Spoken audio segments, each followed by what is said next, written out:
Crudo. VP, may kumakalat ngayon with regards sa health ni PBBM na medyo, ano na daw, Malo. Vice President Inday Sara nagulat ho sa tanong ng media patungkol sa kalusugan ni Bongbong Marcos. O ito ha, media na po mismo nagtanong ito, sumagot lang po si Vice President Inday Sara at sabay binanatan po ng naturang Vice Presidente kung ano ba ang ginawa ng gobyernong Marcos tungkol po dito sa naranasan nating krisis sa ekonomiya at krisis sa langis. Kaya naman ito magulat-gulat ka. Pagkatapos po bumanat ni Vice President Inday Sara Duterte sa gobyernong nakangiwiang panga, aba ito pinaglaruan ang maraming Pilipino. Ito, mag-rollback o mano ng piso sa presyo ng langis. Anak ng kamuti naman. Ininsulto lang ho ninyo ang maraming Pilipino. Ito lang po ang kaya ni Bongbong Marcos, magpakatuta sa mga oligarko.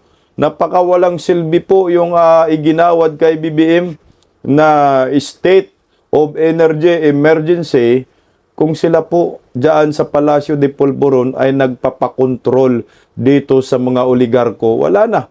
Tinatawanan lang tayo dito ng mga malaking negosyante sa ating bansa dahil ang Pangulo ginawa na ho nilang tuta. Sus ko Ginoo. Wata nakaisip din ng paraan itong gobyernong nakangiwiang panga. Pagkatapos binanata ni Vice President Inday Sara, meron daw silang uplift na mayroong subsidiya daw no, na matanggap ang mga tsuper. Mangungontrata na ho sila ngayon ng mga jeepney, mga bus para umano masolusyonan ang krisis sa transportasyon at kahirapan ng mga tsuper kasi marami nang nagsiiyakan, anak ng gagawang.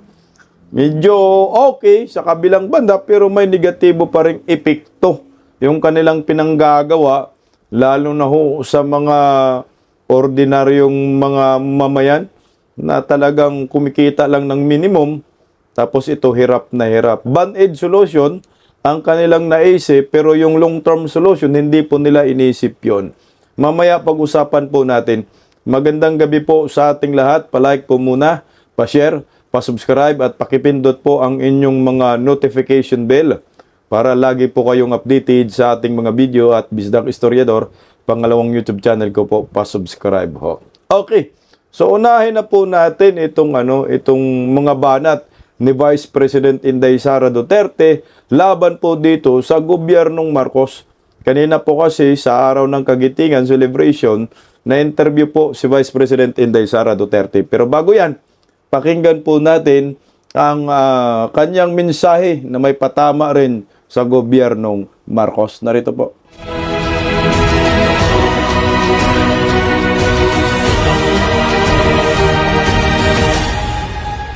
Assalamualaikum warahmatullahi wabarakatuh. Madayaw ug maayong adlaw kaninyong tanan. Magandang araw sa inyo lahat. Kaisa ko ang buong bansa sa paggunita ng Araw ng Kagitingan. Ngayong araw, binibigyang pugay natin ang mga magigiting na kawal na nanindigan sa Bataan. Ang kanilang sakripisyo ay hindi lamang pagpapakita ng lakas militar. Ito ay isang dakilang pagpapatunay ng pagmamahal sa sariling bayan. The Day of Valor reminds us that our freedom was bought at a high price. It is a reminder that the defense of our republic is a continuous duty that falls upon every generation. Today, valor is found in our courage to protect our sovereignty and our discipline to uphold the rule of law. Ang tunay na kagitingan ay matatagpuan sa ating matibay na paninindigan na protektahan ang ating soberanya. Ang anumang pagtatangka ng mga banyagang institusyon na manghimasok sa ating hustisya ay isang tuwirang hamon sa kalayaang ipinaglaban ng ating mga bayani sa Bataan. May kakayahan tayong pamunuan ang ating sarili at pairalin ang ating sariling mga batas sa ilalim ng ating sariling mga hukuman. Kagaya ng ating mga bayani sa Bataan, huwag tayong sumuko. Harapin natin ang mga hamon ng ating panahon, taglay ang parehong diwa ng katatagan. Paninindigan ang isang matatag, ligtas at tunay na malayang Pilipinas. Isang makabuluhang pagunita ng araw ng kagitingan sa inyong lahat. Mahalin natin ang Pilipinas para sa Diyos, sa bayan at sa bawat pamilyang Pilipino. Syukran. Intindi rin ang mensahe ni Vice President Inday Sara, patama pa rin po sa gobyernong Marcos. Hindi pa rin po natin may tanggi na ang mensahe ni Inday ay may patungkol din po sa ginawa ng gobyernong Marcos kay former President Rodrigo Roa Duterte, yung soberanya ng ating bansa na isinuko po sa mga banyaga na hindi man lang ho tayo pumalag at kusa po nating ibinigay ang former President dito sa banyagang bansa sa International Criminal Court. At ang masakla pa ho nito, kasabwat ang gobyernong Marcos. So ang makabagong makapili po, itong mga nasa gobyerno ngayon, kagaya ni Bongbong Marcos at mga Rimulya, kasama itong si Romualdez, mga baki, si Lisa Marcos. Yan sila, mga kasabwat ho yan. Sila po ang tunay na mga makapili, mga traidor ng bayan. Tama naman ho, itong mensahe ni Inday Sara, kasi tayo po ay nakipaghimagsikan po ang ating mga ninuno, no, para po sa ating soberanya ng ating bansa. Lumaban po sila yan, dugot buhay po ang kanilang ipinalit po dyan para po magkaroon tayo ng kalayaan. Pero anong nangyari po sa gobyernong Marcos? Lumuhod po tayo. No? Yung soberanya ay isinuko po natin sa mga banyaga. Anyway, may karma po yan, Bongbong Marcos. Narito po ang mga banat ni Vice President Inday Sara kanina, pagkatapos po ng selebrasyon ng Araw ng Kagitingan. Narito, question po ni Inday Sara ang, alam mo na, ano bang ginagawa ng gobyernong Marcos sa panahon po ng crisis sa ekonomiya, crisis sa langis? Ano ba ang ginawa ho nila para mapababa ang presyo ng langis? Kasi sa ngayon po, talagang ang masaya lamang sa patuloy na pagtaas ng langis ay siyempre mga oligarkiya. Yung mga may-ari ng mga dambuhalang mga oil company sa ating bansa. Talagang sinagad ho nila, anak ng kagwang, ang tawa nila abot hanggang impyerno na. Narito, pakinggan natin si Inday Sara. Oo, napakahalaga ng ating commemoration ng Araw ng Kagitingan ngayong araw na ito. Dahil kailangan natin maalala at kailangan malaman ng ating mga anak yung sakripisyo ng sundalo para tayo ay mamuhay ng mapayapa dito sa ating bansa. Pero sabi ko nga kanina, doon sa aking speech, sadly, the state of the nation has failed the Filipino soldier. Kung nakikita nyo, there is an absence of an independent foreign policy framework para sa ating bayan. Hindi mo na alam kung kaninong interest pa talaga ang pinoprotektahan ng ating mga kasundaluhan. Pangalawa, yung dahan-dahan na pagbalik ng insurgensiya. No? Nakikita natin na mayroong mga iba't ibang skirmishes sa mga lugar at nakikita natin doon ang recruitment ng ating kabataan dito sa grupong NPA. At pangatlo ay yung altering ng bansa Bangsamoro peace process. Nakikita din natin dito na na-agitate na yung grupo ng MILF dahil hindi na nasusunod kung ano man yung napag-usapan at nakikita nila mabagal yung pagbabago doon sa kanila. Nakakalungkot po talaga kasi nga unang-una dito muna tayo sa insurgency, no. Sa panahon po ni former President Rodrigo Roa Duterte, tupok talaga yung mga hinayupak na mga komunista.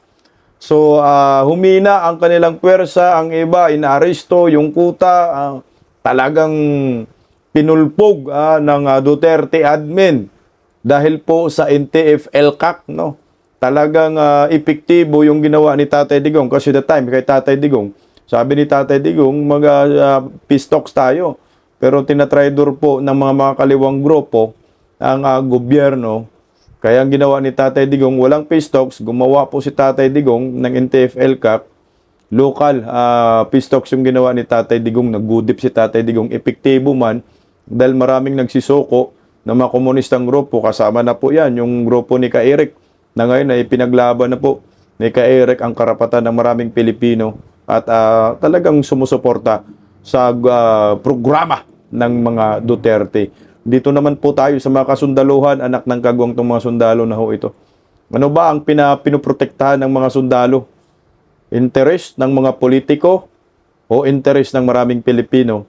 Dapat po ito punahin ho natin kasi ngayon sa issue po ng korupsyon, tahimik po ang mga sundalo Mas pinoprotektahan po nila ang mga kurakot, no? Yun ang lumalabas Dahil napakatahimik, masaludo pa ho tayo sa mga retired soldiers, lalo na po yung 18 kasama si Orly Gutisa, kasama yung mga retired uniform personnel na tinutuligsa po nila ang korupsyon sa bansang ito under Marcos admin. Pero yung mga military na legit, anak ng kagwang, napakatahimik. Meron isa, nagbubukod tangi, no? Na kinukundina po niya si Bongbong Marcos admin sa walang habas na korupsyon. Pero nasa court martial po ngayon, kawawa ho naman. Pero bayani po yun. Pag natanggal naman ho yun sa serbisyo, pag naging Pangulo ka dahil, ibalik nyo po itong taong ito. Naalala po ninyo kung sino? Ako, nakalimutan ko po yun Basta nasa court martial. Tuloy natin tayo. Mapapababa siya kung magagawa nila ng paraan yung problema sa supply doon sa Middle East. Or mapapababa siya kung merong ibang supply na hindi dumadaan sa Middle East na papasok sa ating bayan. So hanggang merong bangayan sa Middle East, patuloy ang pagtaas ng presyo ng crude. Ito po yun nakuha ko yung punto ni Inday Sara. Kasi nga, hindi lang naman sa Middle East, mayroong langis. So maraming ibang bansa na may langis. So dapat, pupunta tayo sa ibang bansa, kagaya din ng Korea, di ba? May langis din, China, may langis, Russia. Pumupunta po tayo doon sa mga lugar na ito na hindi dumadaan dyan sa Strait of Hormuz at hindi kasama sa digmaan. At doon tayo bibili ng langis para magkaroon tayo ng supply at para magmura ang presyo ng langis. Ang problema nga lang, ang gobyerno, wala po silang isip na ganun hindi po consistent yung pakikipag-ugnayan sa China, sa Russia. Merong naghatid kamakailan, pero yung next? Meron pa bang susunod na delivery? Yun yung punto natin na riyan. At hindi po gumagalaw ang presyo ng langis. Hindi po nagro-rollback, gumagalaw, pero pataas po ang presyo ng langis. Abot hanggang impyerno po ang presyo. Crudo, 170. Anak ng kagwang, gasolina, 120. Ganong katindi ang presyuhan ng langis. Lalo na ho dyan sa probinsya. Tama ho, kailangan mag-isip ka. Hindi lang po ito, puro ka, Middle East. O digmaan nga, dapat naghanap ka ng alternatibong bansa na pwede mong pagkukunan ng langis. Tuloy po tayo. Ano pa ba dapat ang gawin ng ating pamahalaan upang maibsan yung nararamdamang kahirapan ng ating mga kababayan? Maniwala ko kung ang tanong is ano pa dapat ang ginagawa ng pamahalaan, ay dapat tanungin natin ang ating Pangulo, no? Ano pang ginagawa niya para tulungan ang mga kababayan natin na tinatamaan o nahihirapan dahil dito sa epekto ng krisis sa Middle East. Tama ka dyan, Day. Ano ba ang ginawa ng gobyernong Marcos kasi? Anak ng kamote, nangunguya ako Merong emergency power na ginawad na ng Kongreso. Haya, nakatulog sa misa. Ang nakalagay doon, isuspende yung excise tax. Ayaw isuspende. Kasi nga nakinabang yung mga oligarko, nakinabang itong mga hinayupak na kaibigan ni Bangag. Kasi nga, tuta siya ng mga oligarkiya. Hindi ko nga maintindihan ano bang saysay itong state of energy emergency. Alam mo po ang nakita ko dito, para lamang itong makakuha ho sila ng malaking pondo. Ayan po yung nakikita ko. So ngayon, after po ng interview kay Vice President Inday Sara, magugulat ka, naglabas ngayon si Bongbong Marcos, may video na inilabas ng Malacanang tungkol kung paano maibsan ang crisis ng mga Pilipino. Paano po makasustain tayo? Anak ng kagwang, mayroong programa si Uplift. Programa pa lang Uplift. Parang talagang nasa alapaap nyo, talagang mahilig sa high. Ito, naglabas po sila itong programa. Ano bang programa ito, anak ng kagwang? Ito na ba yun, pinag-isipan mo? Maibsan na ba ang kahirapan ng mga Pilipino at magmura ba ang presyo ng langis? O malulugi lamang ang gobyerno patungkol dito? Anak ng kagwang Mas gusto ko pang malugi ang mga oligarko kaysa malugi ang gobyerno. Kaso nga lang, matagal na tayong lugi dahil inuubos na po ang pera ng mga kawatan. Kaya luging-lugi na tayo. Pakinggan natin programa niya. Mga kababayan, nagpulong muli ang Uplift Committee upang talakayin ang pinakahuling development na nangyari sa Middle East, pati na ang mga hakbang ng pamahalaan upang maibsan ang epekto nito sa ating bansa, lalong-lalo na sa patuloy na pagtaas ng presyo ng krudo. Kaya naman, simula April 15, ipapatupad ng DOTR ang Service Contracting Program. Sa ilalim ng programang ito, babayaran namin ang ating mga operator at driver ng mula 40 pesos hanggang 100 piso kada kilometro. Service Contracting Program, babayaran ang mga operator ng 40 pesos to 100 pesos per kilometer. Ngayon, saan yung pera nang gagaling? Pera ng bayan. Putanan, nagisa na tayo sa sarili nating mantika, 40 pesos, so magkontrata sila ng mga operator. Jeepney operator, bus operator, at ito po yung rate, 40 to 100 pesos per kilometer ang bayad. So dito pa lang maglalabas ang gobyerno ng pondo galing sa kaban ng bayan. Puta, lugi na naman si Juan dito. So abunado na naman tayo dito. Tuloy. Dagdag ito sa kanilang kita mula sa pamasahe. Para naman sa mga commuter, may kasamang hindi bababa sa 20% na diskwento sa pamasahe. Ang mga ruta ay nakatuon sa mga lugar na may koneksyon sa tren at pangunahing mga bus route upang maging mas maayos, mabilis at maaasahan ang biyahe. Ipapatupad ito sa buong bansa. Sasaklaw sa humigit kumulang 50,000 na PUB, 1,000 operator at aabot sa 15 milyong pasahero. 20% discount di umano, So wala, maglalabas pa rin tayo ng pera dito. Tingnan mo baka malito kayo, itong programa ni Bangag, Service Contracting Program. So mangontrata po sila ng operator. So yung operator na yun, bus, siguro bus jeepney, 40 to 100 pesos kada kilometro ang kanilang babayaran. So ngayon, yung mga pasahero doon, mga commuters, may discount 20%. Anak ng kagwang negosyo pa rin. Kumita pa rin ang mga hinayopak. So, sige, tuloy lang natin. Ang Service Contracting Program ay ipapatupad sa off-peak hours upang masigurong may masasakyan pa rin ang ating mga kababayan kahit hindi sa rush hour. Lahat ng sasali ay may GPS monitoring May para naman GPS matiyak na aktwal ang biyahe at maayos ang serbisyo. Patuloy ang biyahe, patuloy ang hanap buhay. Nanigurado ang mga buwang, Kailangan daw may GPS kayo, mga jeepney or bus na makontrata ng gobyerno para malaman kung tumatakbo. Sigurista kang buwang ka, Pero yung pera ng bayan, mali-malita, kinukulimbat ninyo. Wala man GPS yung malita, Nasaan na yung pera? Sige nga, tuloy. Hindi pa tayo titigil doon. Magpapatupad tayo ng 10 piso kada litro na bawas para sa public utility vehicle na may maximum na 150 liters kada linggo sa loob ng 3 buwan.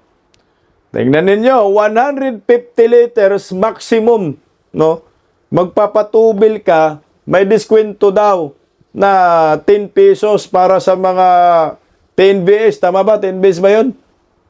Sisimulan muna natin ito sa NCR sa susunod na linggo. Una sa Commonwealth, Teka lang, balikan natin lang konti. palalawakin natin ito sa litro na bawas para sa public utility vehicle na may maximum na 150 liters kada. Sa ano pala, hindi 10B sa mga POVs, sa mga public utility vehicles, yung alam na natin, jeepney. Oh. Ayun yung diskwento, 10 piso daw. Pag kayo ay nagpagasolina. Kada litro ha. So ngayon, for example, ang presyo ngayon ng Crodo, 170. So magiging 160 na lang. Tang-ina na. Okay rin ah. Pero yung 10 piso na yun, siyempre, sino magbabayad? Gobyerno, ikaw rin. Tayo rin. Hindi si Bangag. Hindi niya pera yan. So tuloy oh. Na linggo sa loob ng 3 buwan. Sisimulan muna natin ito sa NCR sa susunod na linggo. Una sa Commonwealth, palalawakin natin ito sa mga susunod na araw sa Quezon Avenue, Espanya, Zapote, A. Bonifacio, Rizal at Marcos Highway hanggang mapalawak natin ito sa buong bansa. Mahalaga ito dahil hindi lang transport cost ang tinutugunan natin. Stop tayo doon. Oh. So ngayon, ang makikinabang dito, NCR lang. Apot. Si Raulo niluloko lang talatagan ni Bangag, no? Ito na yun, Day, yung ginagawa ng gobyerno ngayon. So, service contracting program. Malabo ho yung ginagawa ni Bongbong Marcos na ito. Pasakit pa rin po ito sa ating mga taxpayer. Kasi unang-una, yung pundong ginagamit yan, eh siyempre trust issue pa rin yung iniisip natin kasi mga kurakot sila, no? Hindi pa rin totoong serbisyo kasi tayo, magbabayad pa rin ho tayo doon sa mga kinukontrata nilang mga jeepney or mga bus. So wala totaling pakinabang ho ito. Naglalabas ka pa rin po ng pera. Bakit po si Pangulong Duterte noon ay hindi po pinapabayad yung mga commuters? Yung pandemya, libre sakay. Lahat. Sa buong Pilipinas, mayroong ganun eh. Yung LRT, MRT, yung bus.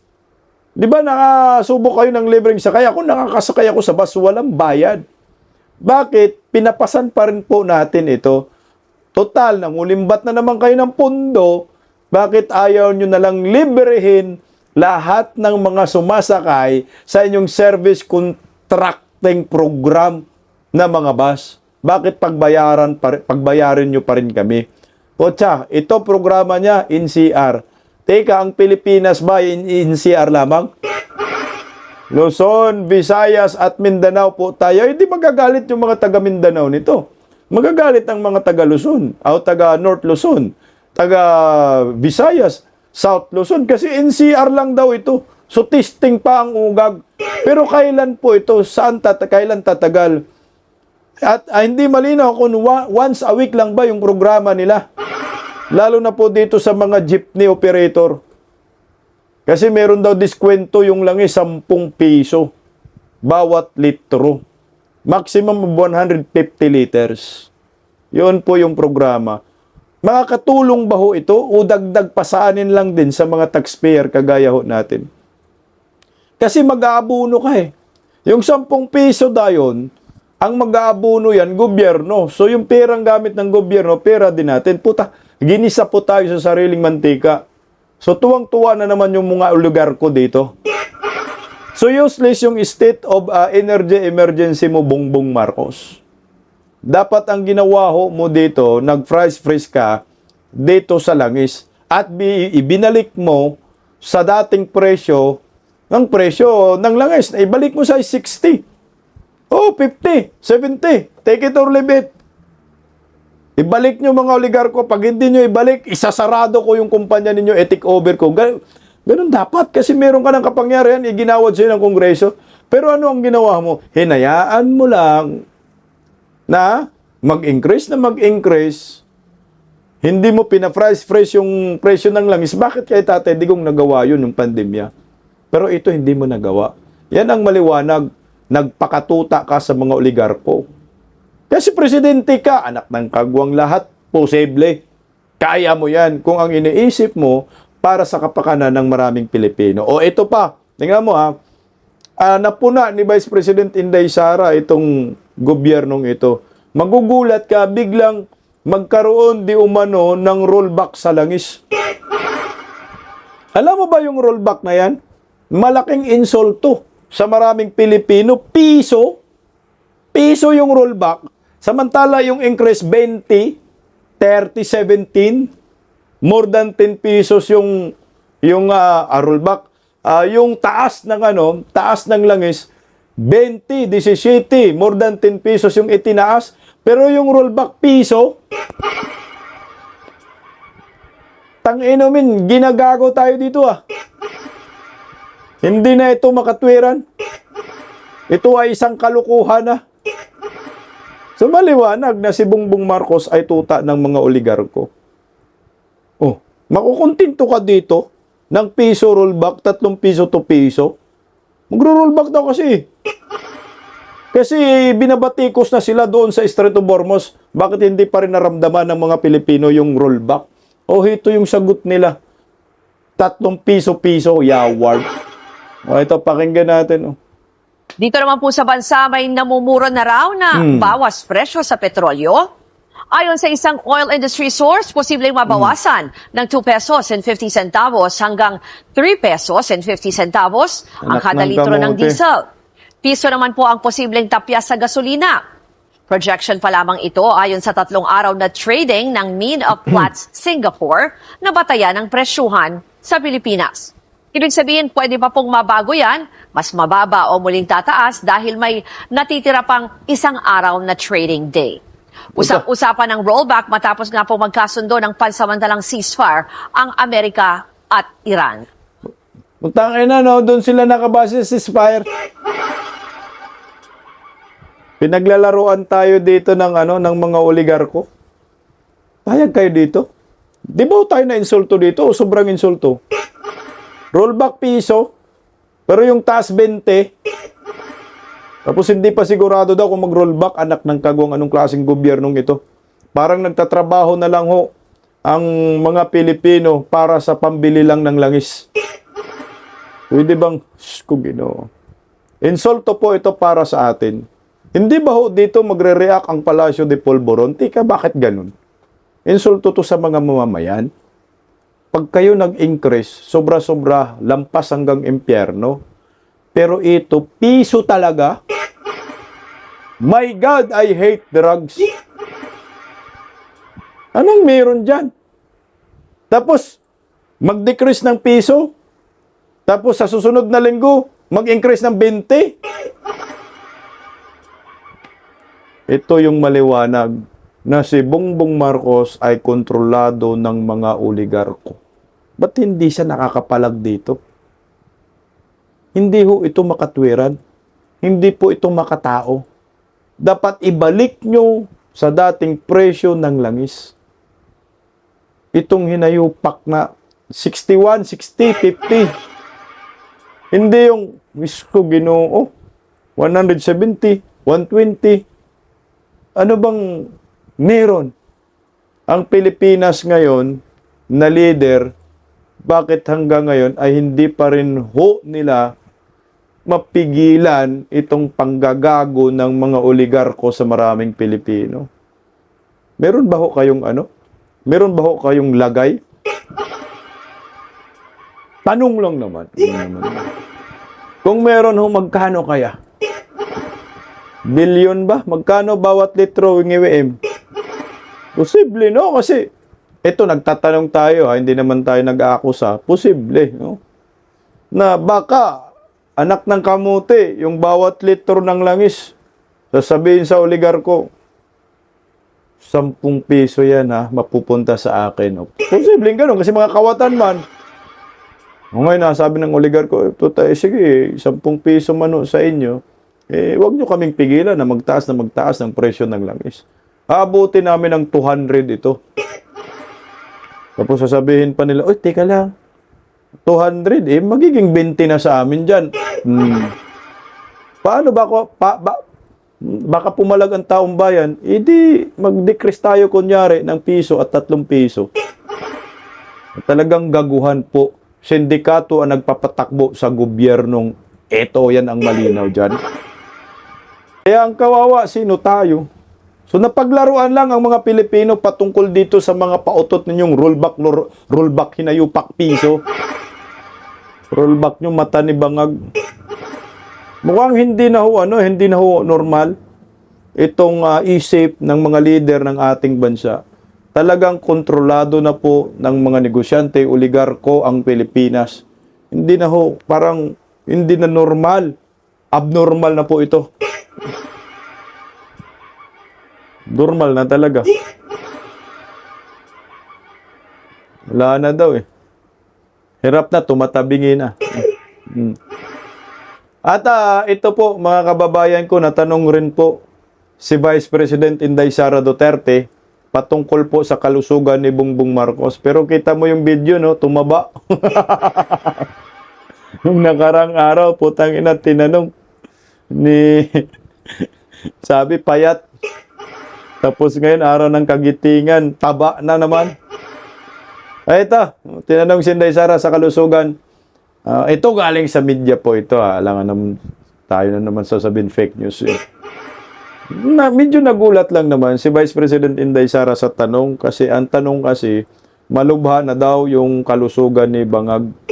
Ito po ang sagot ni Inday Sara at reaction. Crudo. May kumakalat ngayon with regards sa health ni PBBM na medyo na to, malubha.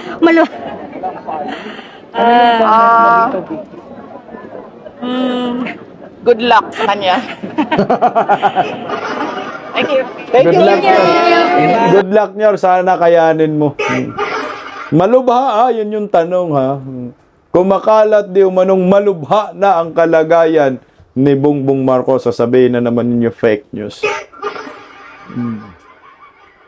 Ba't kasi ayaw maglabas ng medical bulletin tapos magsasalita yung doktor, ipaliwanag, diverticulitis, ni bungit, lumala na, at bakit payat kagabi, tapos ngayon maga. Normal naman kasi ang reaction na yan tingnan mo meron akong video na ilalabas. Tingnan nyo po. Yung videong ito. Yung sa kanan po ay kanina po yan sa araw ng kagitingan. Talagang grabe, maga siya dyan. Pero sa kaliwa, kita mo talagang wala na, payat na payat. Panoorin natin para makakuha natin yung comparison. Sir, kamusta po ang kalusugan? Ganun pa rin. Yun na nga, I'm struggling kasi ayoko tumaba ulit. Nawala Tingnan mo. na yung taba ko. Baka babalik. Tingnan mo talagang ano daw. Ayaw daw niyang bumalik yung taba niya. Tingnan mo yung April 8 na. Pero tingnan mo yung April 9, magang-maga siya dyan. So that's what I'm taking care of. But I want to magpapasalamat naman ako sa mga nag-aalala sa akin. Walang nag-aalala sa'yo. Huwag niyo po masyadong siniseryoso. Alam mo naman ang social media, palabiro yan At wala po tayong problema.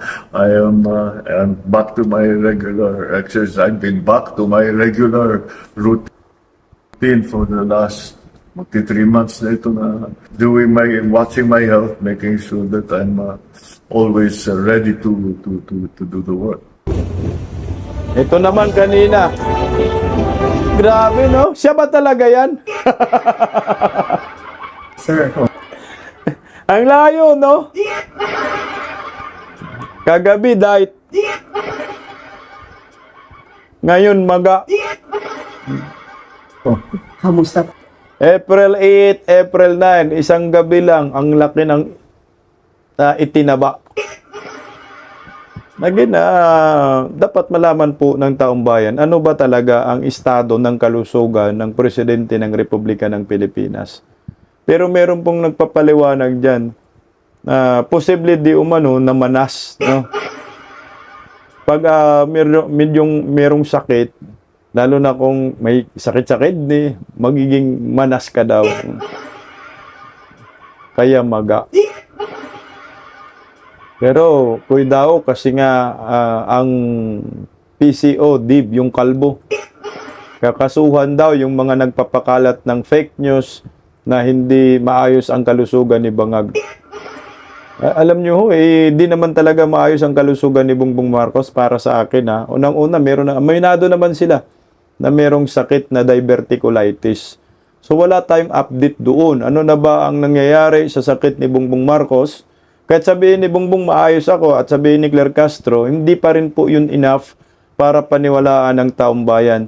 Sino po dapat ang paniwalaan natin? Aba, siyempre, ang mga eksperto, no, eksperto sa medisina. Mga doktor, hindi naman doktor si Claire Castro, doktor Kwak-Kwak, no? Hindi naman doktor si Bongbong Marcos. Kaya dapat mag-hire sila ng eksperto, yung taga Sintlox, no? Lalo ng taga Sintlox ngayon kasi kontrobersya, dami na doon kapulisan, di ba? Yung paliwanag, sabihin, okay, maayos naman. O ito po yung ledger, no? Ledger ba tawag dyan? Sa medical records na, ito po yung umpisa. Ngayon, nag-i-improve ito, medyo malala na. No? Magpakatotoo lang sa maraming Pilipino. Pero ito, may buwelta po ang Palacio de Polvoron. Laban po sa mga karetiko ng Pangulong ito na hanggang ngayon tinatago ang tunay na kalusugan. Narito po, pakinggan natin, panoorin. Tuloy daw sa trabaho si Pangulong Bongbong Marcos sa gitna ng mga kumakalat na fake news na may malubha umano siyang sakit. Para sa Pangulo, hindi sapat ang 2 linggong ceasefire ng Iran at Amerika para mapababa ang presyo ng petrolyo. Pero gagawin naman daw ng gobyerno ang lahat para kahit papaano ay magawa ito. Narito ang Express Report.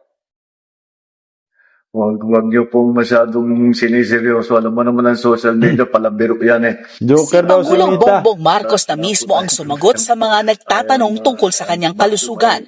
Sa one-on-one interview ni Palace Press Officer Claire Castro sa Pangulo, sinabi niyang walang dapat ipag-alala sa kanyang kalusugan. I'm struggling kasi ayoko tumaba ulit. Nawala na yung taba ko. Ngayon, baka babalik. So that's what I'm taking care of. But I want to magpapasalamat naman ako sa mga nag-aalala sa akin. Una nang na-diagnose na may diverticulitis, si PBBM o yung impeksyon at pamamaga sa bahagi ng bituka. Pero hindi naman daw ito nakamamatay.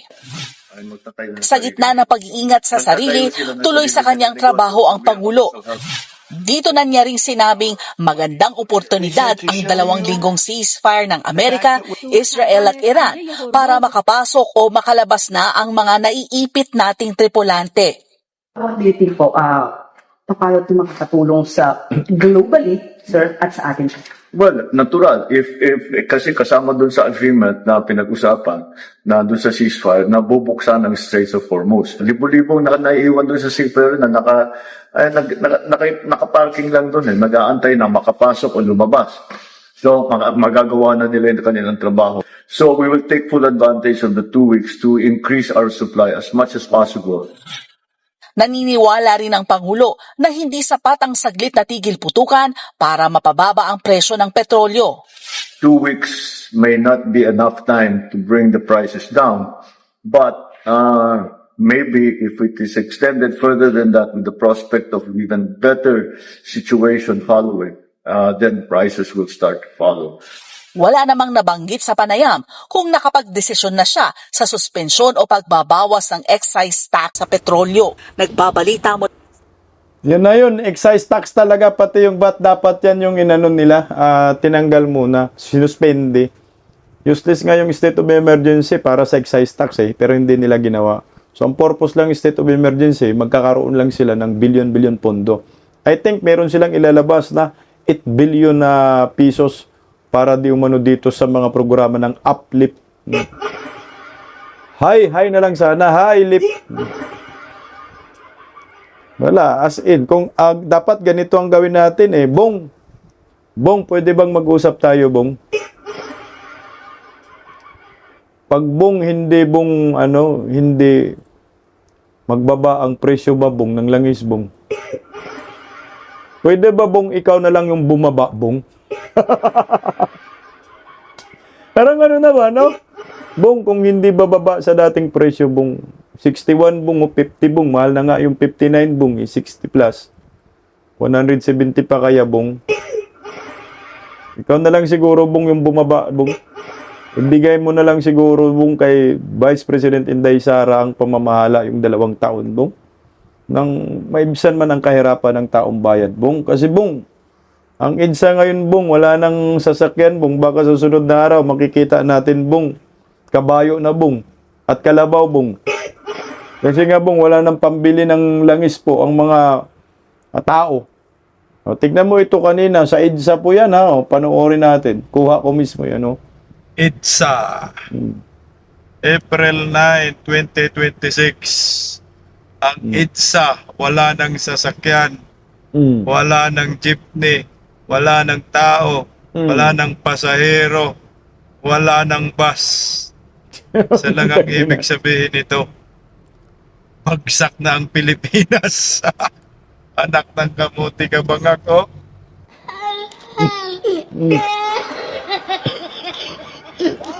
Idol! Nabungi! Tingnan mo, forward lang EDSA, natin. April 9, Yang EDSA na yan, EDSA Tafu yan, ha.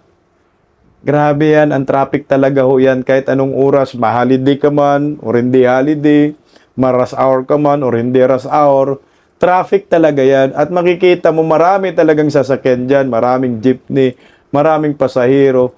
Pero ano po nangyari? Bakit nalinis? No? Kahit sabihin mo holiday, ang mga nagtatrabaho lang holiday. Paano yung iba? No? Yung mga ibang kumpanya na hindi nag-holiday, mga namamalingki, wala na. Hindi na yata sila sumasakay ng jeepney. At wala rin naman masasakyan. Tingnan mo, wala kang makikitang jeepney. Bus. Grabe, oh. Bakit? Dahil mahal ang langis. Ito yung tanda na ang Pilipinas ay pabagsak na. Hahayaan ba natin ho ito na patuloy ang pagbagsak ng bansang Pilipinas? Wow, Bong! Pag hindi mo kaya, mas maganda, mag-resign ka na, bumaba ka sa pwesto, dahil hindi mo kayang pababain ang presyo ng langis, si Vice President Inday Sara Duterte na lang ang papalit sa inyo bilang Pangulo ng Pilipinas at para pagmumurahin ni Inday Sara itong mga oligarko na nagkokontrol sa iyo at ginawa kang tuta. Paggising sa umaga, tanghali at gabi, nakikita ko ang post niya, ang hapdi. Paano nga ba to? Di ako makatanggi. Watch ko na lang at isipin ng mabuti. Disdak Pilipinas. Disdak, tinig ng katotohanan. Sa bawat vlog may laban sa kasinungalingan. Mulat ang mata, gising ang masa. Disdak Pilipinas. Para sa bayan, gumigising sa diwa. Sa likod ng kamera, tapang ang dala, walang sinasanto kung mali ang gawa. Hinay-hinay, pero palaban. Boses ng tao sa digital na labanan. Disdak, tinig ng katotohanan. Sa bawat vlog may laban sa kasinungalingan. Mulat ang mata, gising ang masa. Disdak Pilipinas, para sa bayan, gumigising sa diwa.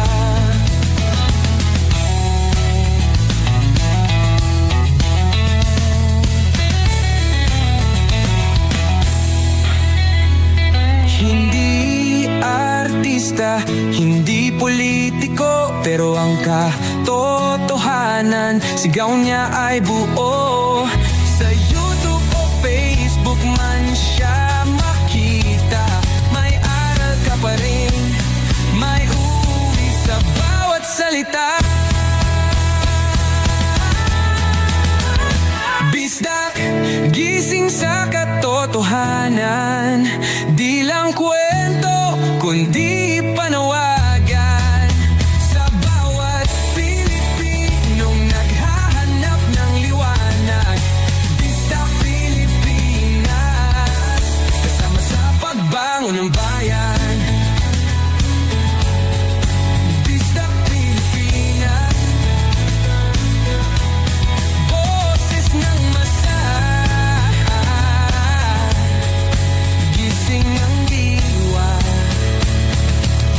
vlog mo may pag-asa.